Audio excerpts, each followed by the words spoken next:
So next మన main topic continuity. So continuity definition ఏంటో చూద్దాం. If limit x tends to a f of x is equal to f of a, then f of x is continuity at the point a. ఓకేనా. So continuity definition ఏం చెప్తుందంటే limit x tends to a f of x is equal to f of ఏకి equal కావాలి. అప్పుడు then f of x is continuity at the point a. ఓకేనా. So F of x continuity at the point a దగ్గర continuity అవుతుందన్నమాట. So ఏంటి ఇక్కడ limit remove చేసినాం అనుకోండి, ఎక్స్ ఉన్న చోటంతా ఏ పెడితే అప్పుడు ఎఫ్ ఆఫ్ ఎక్స్ ప్లేస్లో ఎక్స్ ఉన్న చోటంతా ఏ పెడితే ఎఫ్ ఆఫ్ ఏకి ఈక్వల్ అవుతుంది. Then f of x is continuity at the point a. ఓకేనా. సో ఇది కంటిన్యూటీ డెఫినేషన్. సో దీనికి another definition or for each epsilon greater than 0, delta greater than 0 such that mod x minus a less than delta, that implies mod f of x minus f of a less than epsilon. ఓకేనా. So ఇది another definition. ఓకేనా. So ఏంటి another definition for each epsilon greater than 0, delta greater than 0 such that mod x minus a less than delta, that implies mod f of x minus f of a less than epsilon. ఓకేనా. So next definition discontinuity. ఓకేనా. So discontinuity definition ఏం చెప్తున్నామో చూద్దాం. If limit x tends to a f of x is not is equal to f of a, then f of x is discontinuity at the point a. ఓకేనా. So continuity అంటే ఏం కావాలి, equal కావాలి. So discontinuity, so కంటిన్యూటీకి opposite ఏంటంటే discontinuity. కాబట్టి if limit x tends to a f of x is not is equal to f of a, then f of x is discontinuity at the point a. ఓకేనా. So ఇది discontinuity definition. So next definition removable discontinuity. ఓకేనా. So removable discontinuity ఏం చెప్తుందో చూద్దాం.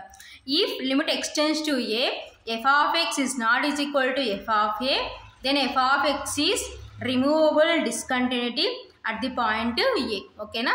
So ఏదైతే discontinuity డెఫినేషన్లో చెప్తున్నామో same ఇక్కడ కూడా రిమూవబుల్ డిస్కంటిన్యూటీ కూడా సేమ్ అదే డెఫినేషన్ అనమాట. ఏంటి if limit x tends to a f of x is not is equal to f of a, then f of x is removable discontinuity at the point a. ఓకేనా. So discontinuity డెఫినేషన్లో ఏదైతే చెప్పుకున్నామో same అదే definition removable discontinuity. ఓకేనా.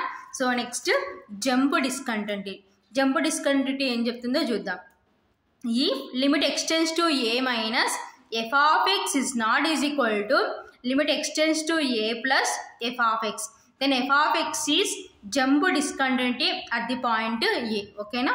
So jump discontinuity definition ఏం చెప్తుందంటే limit x tends to a minus f of x is not is equal to limit x tends to a plus f of x. So limit x tends to a minus f of x అంటే means ఏంటి, a minus అంటే left limit.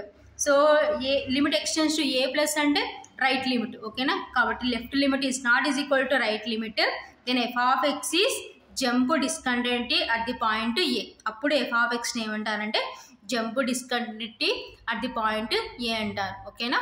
So continuity అంటే ఏంటి, limit x tends to a f of x is equal to f of ఏకి equal అయితే then f of x is continuity at the point a అంటాం. ఓకేనా. Discontinuity అంటే limit x tends to a f of x is not is equal to f of ఏ అయితే then f of x is discontinuity at the point a అంటాం. ఓకేనా. Same అలాగే removable discontinuity కూడా same అదే. ఓకేనా. ఏంటి limit x tends to a f of x is not is equal to f of a, then f of x is removable discontinuity at the point a. ఓకేనా. So next jump discontinuity ఏంటి అంటే limit x tends to a minus f of x is not is equal to limit x tends to a plus f of x. అంటే left limit is not is equal to right limit, then f of x is jump discontinuity at the point a. ఓకేనా.